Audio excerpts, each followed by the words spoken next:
اہل بیت سے لوگوں کو دور کیا گیا. بعد میں آپ دیکھتے ہیں کہ بنو عباس حاکم ہوئے, اہل بیت کو تخت و تاج نہیں دیا گیا.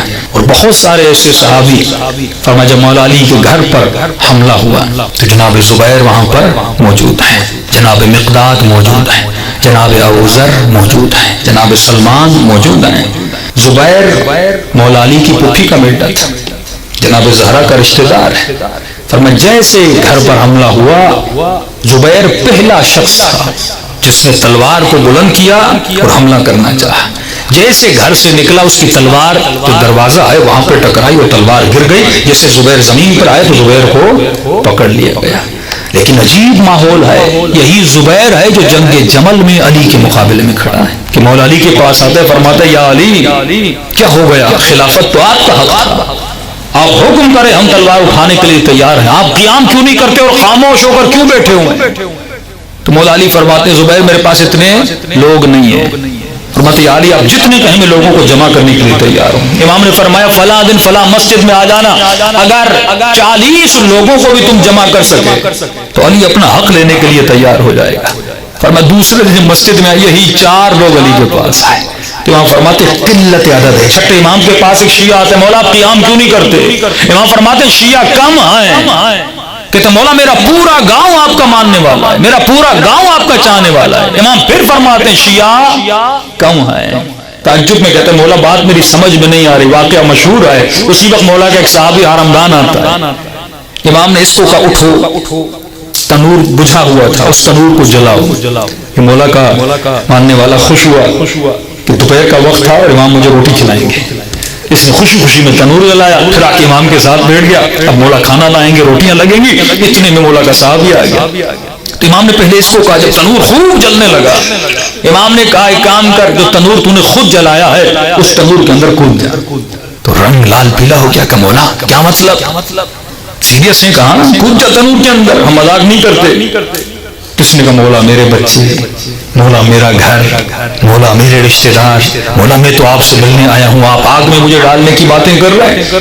بس اتنا کہنا تھا. وہ صحابی جو امام کا پہنچا فرمایا ابھی سلام ہی کیا تھا اور امام نے جواب دیا, ابھی بیٹھا بھی نہیں تھا, امام نے کہا تنور میں کود جا. یہاں تک نہیں پوچھا مولا کیوں, یہ منزل وسلم تسلیمہ ہے کہ امام سے چون و چرا نہ کیا کرو. اگر وہ کہتے ہیں جھک جا تو جھک جا, اگر وہ کہتے ہیں رک جا تو رک جا, اگر وہ کہتے ہیں کھڑا ہو جا تو کھڑا ہو جا. پوچھنا کسی اور کا کام ہے. اگر تم اسے امام اور اس کی ولایت میں خود کو مانتے ہو تو جو امام کہیں, ہمیں سوچنا نہیں ہے کیونکہ امام معصوم ہے. امام نے جیسے کہا تنور میں کود, امام نے اس کو کہا دروازہ تنور کا بند کر دے.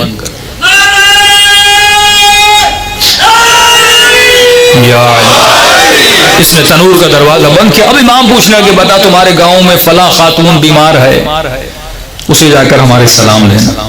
فلاں مومن قرضدار ہے, امام نے مسلح سے کچھ پیسے نکالی, رقم اسے دینا. فلاں کیسا ہے, فلاں. امام پوچھنے لگے اس کے محلے والوں سے.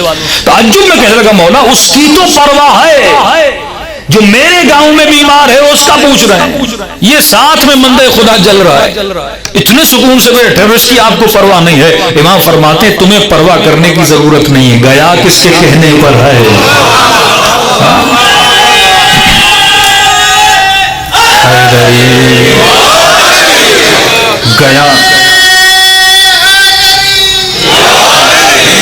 گیا کس کے کہنے پر ہے. امام نے کہا فوراً اٹھو, تنور کا دروازہ اٹھا. کہیں اٹھا اور اس نے تنور کا دروازہ اٹھایا. کیا دیکھا, امام کا سچا ماننے والا اس آگ میں ایسے بیٹھا ہے جیسے ابراہیم کے لیے آگ گلو گلزار بن گئی.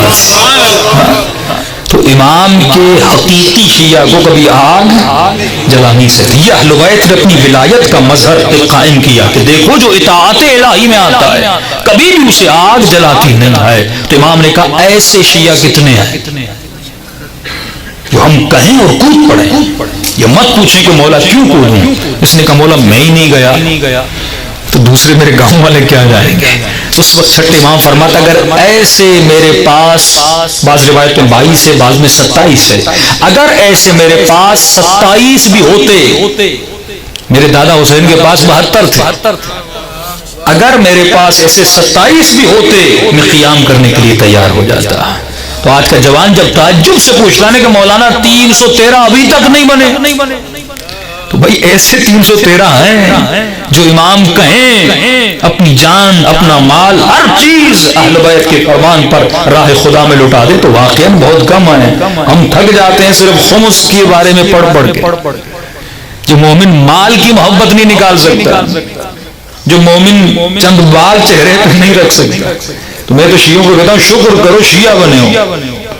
اگر ہوتے کسی اور مکتب میں تو داڑھی بھی کتنی بڑی رکھنی پڑتی. یہ تو شکر کرو آپ کے کتنا اوپن مائنڈڈ آپ کا مکتب ہے. تو اتنی داڑھی رکھو 40 قدموں سے نظر آئے.